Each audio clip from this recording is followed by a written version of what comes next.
Hey, how you doing? This is Clint from the Butterfly Effect, and you're watching May the Rock Be With You. How are you, Clint? Good, mate. How's things? Oh, good for a Friday. Yeah. Oh man, I tell you what, I just finished a cup of coffee, and it's just starting to kick in, so I might be a little more articulate with this interview. I was tripping over my words before, so Let's see how we go. yeah, mate.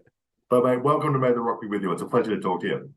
Oh yeah. Thanks for having me. Love it. No worries at all. Now, of course, we're here because finally, somehow, after 14 years, we have new music from the Butterfly Effect. Why was now the right time, Clint?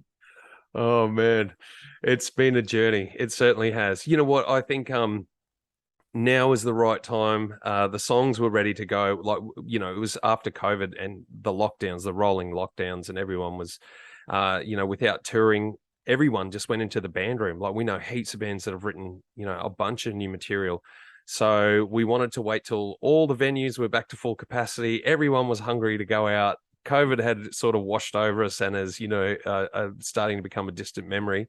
And also, saving up enough dollars to get this thing out there and raiding the piggy banks of every member of the band pretty much to get it out. So yeah, man, we're stoked. And also coming into summer, it's going to be a great time to release the album. Gives us enough time to get out there for touring. So it was the perfect storm. And thankfully we had some good management and some people in our ear saying, just don't throw it out there willy-nilly. Yep. But it's good to be back in the saddle. And I gotta say, I had to listen to it the other day in the kitchen. I was washing the dishes and cooking food for my teenage boys, and I had a moment. I had one of those where I got the goosebumps, and I was like, "Oh man, it means a lot to us." Good. So I can't wait for people to hear it in its entirety. Cool. So give us an idea of what we can expect, how it all came together, and what we get to hear when we get to hear the end result. Yeah, so look, we started with the old demos we've got on hard drives from stuff we were demoing off the back of Final Conversation of Kings in like 2008 and 9. And that's what Visiting Hours came from. That's one of those songs. There was a couple of brand new songs written. Kurt came into the band room a few times with new riffs, and we were just like, man, let's play those. And that became So Tired and Nil by Mouth. And that was kind of like they're more representative of what we were doing on the EP. Do you know what I mean? Where it's just balls out rock and roll, and we wanted to make people jump and bounce, whereas as we sort of travel through the demos, you can hear it become a little more, a little darker, a little more thoughtful, a little more twist and turn. And like Visiting Hours could have sat in between Imago and Final Conversation of Kings. Well, But putting them all together was really cathartic. It was great to listen to all those old demos, and we sort of cherry picked, what we were feeling at the time and what we thought would be best, or what worked best. And then we just chipped away at a lot of the stuff because the demos were like Visiting Hours, I think, went for like nearly 6 minutes. And we just like stripped that all back, chipped it all back. So it was a little bit more accessible for listeners because we didn't want to bore people. hmm. But yeah, really think that we found a pocket now with like songs like Visiting Hours, songs like World's on Fire, and on the album, those are kind of like the poles, if you like. They're the opposites. So if you go from So Tired to Visiting Hours, there's songs in between that kind of link it all. Oh, And also not forgetting Unbroken that we released in 2019 as well. yeah. So the sequencing of the album was really important to get it to start from, the intro, which is which I hijacked and turned into a Western. But Well, the thing is, it's very theatrical, and I wanted to make sure because with intros, I love the fact that Butterfly Effect have intros at the start of their album, mm, and that intro really sets up the listener. It gives a sort of cinematic landscape, if you like, for what's coming next, excellent. and that's what I love. And so when all those songs went together, we just sat back and listened to it as a whole of demos, and I was like, wow, man, that's really going to be super solid album. And I love it, the way it twists, it turns, it moves. It doesn't go too far to stage left or too far stage right. It's sort of, do you know what I mean? But it's Yeah. very much us, and we're loving it. I'm very excited to hear it. It's been a long time, man. So we're looking forward to it. Yeah. I'm excited to get it out there. It's only weeks away, which is great.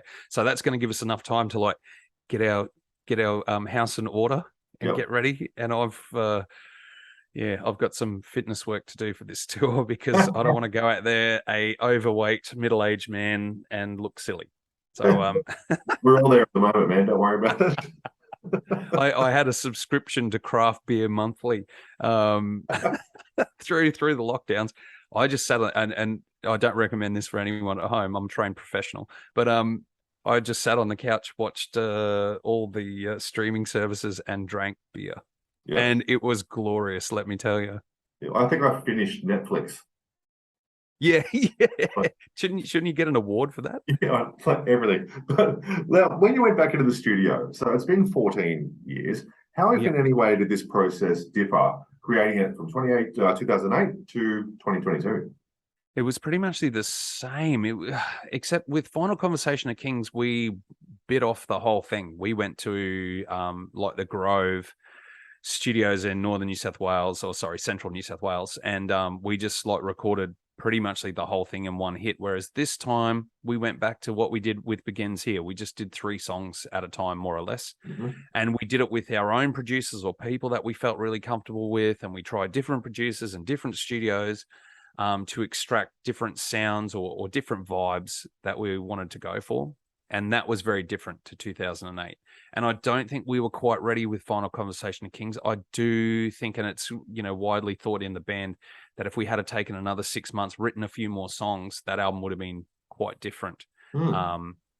And with this one, we made sure, with the, you know, as odd as it sounds, with the luxury of having sort of rolling lockdowns and with COVID, we had the luxury to really take our time with it and really go over everything with a fine tooth comb. So that was different as well. And I think we'd learnt from 2008 not to do that. Right. So not to rush the songs, not to just throw it out there just because we had them, to take our time with them, make sure that the album was succinct, and make sure that it had a synergy through each song, and there was a common thread, not only lyrically, but also sonically as well. Yeah, wow, that's amazing. You just, mate, these ducks are in a row, I think. We're good. We're going to be good to go. Yeah, I can't wait for you to hear it, man.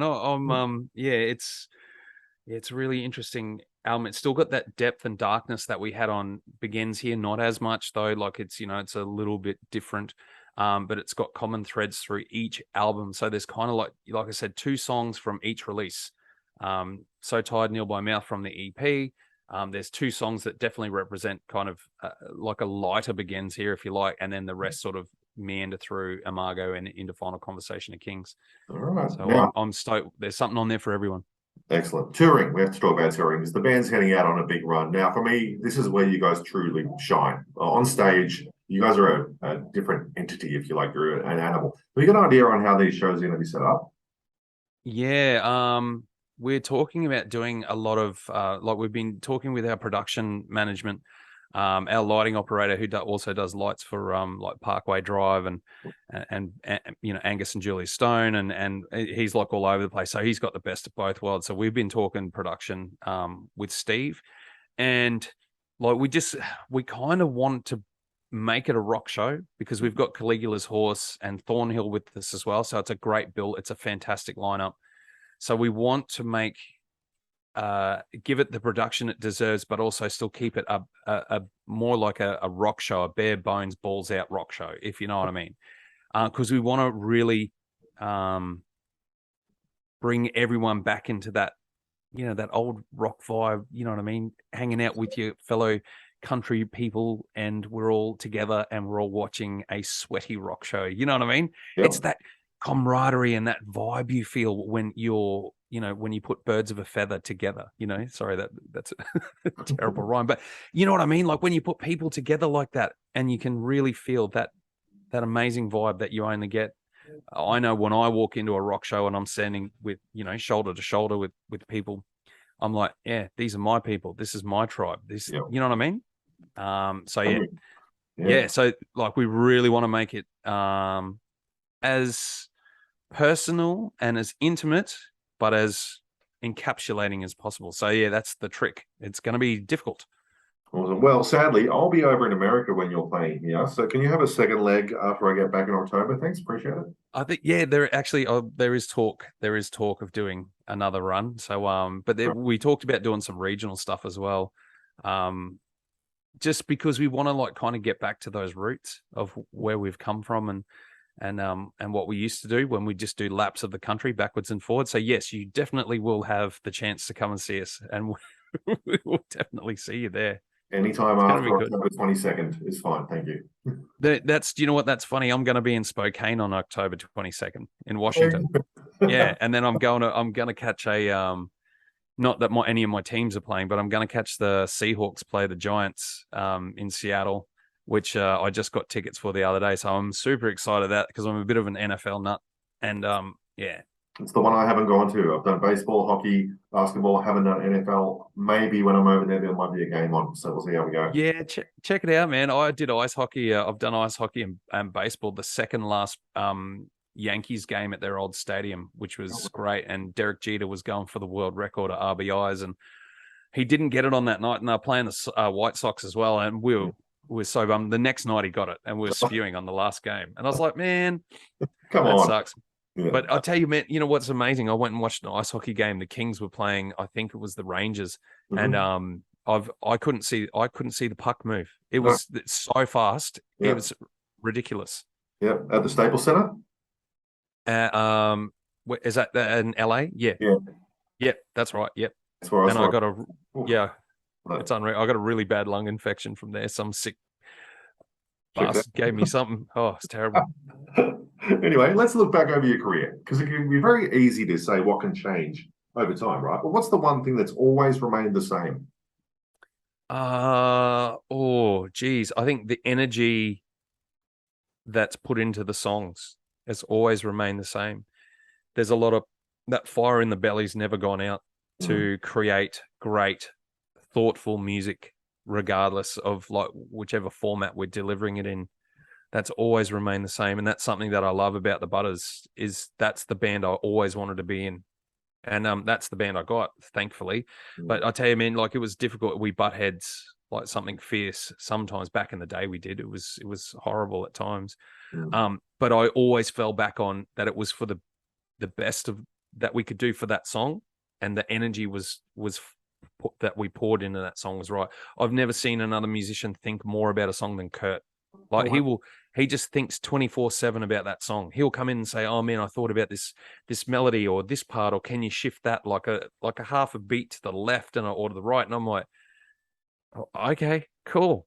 Do you know what I mean? Because I put that energy into my lyrics and my melodies. Do you know what I mean? So, but like, whereas like Benny and Kurt are really good at arrangements and keeping that energy right, and I guess the ebb and flow of the song. So that would be the one thing that has remained always the same. Excellent. I love that. Now, lastly, let's look ahead to the future with a prediction. I want you to finish this sentence for me. By the end of 2022, the butterfly effect will. Oh, that's that's a good one. We will have released a brand new album and new music in 14 years, have toured the country and with a great bill and an exciting live show, and be just putting our feet up and before we do it all again. I love it. That sounds perfect. Yeah. And again means I can come and see you play. So that's exactly right. So there's we've got, I think it's about 5. There's 5 fully fleshed out demos that didn't make it onto this album for the next release, which I'm really excited about. So there's new music coming. There's talk about another tour. There's, you know what I mean? Like there's so much in the works behind this tour. Like we're definitely not resting on our laurels. We're not sitting back going, oh, yeah, we'll just get this done. There's actually movement behind the scenes to talk about the future, which is fantastic because it's like, I'm like, guys, we haven't even got this album out yet, and we're already talking about the new release. They put the brakes on me a couple of times because I'm like, oh, maybe we should start mucking around practicing those other songs. And Kurt was like, no, man, let's just do the set. Let's just play the set. Let's get through it. So it's good.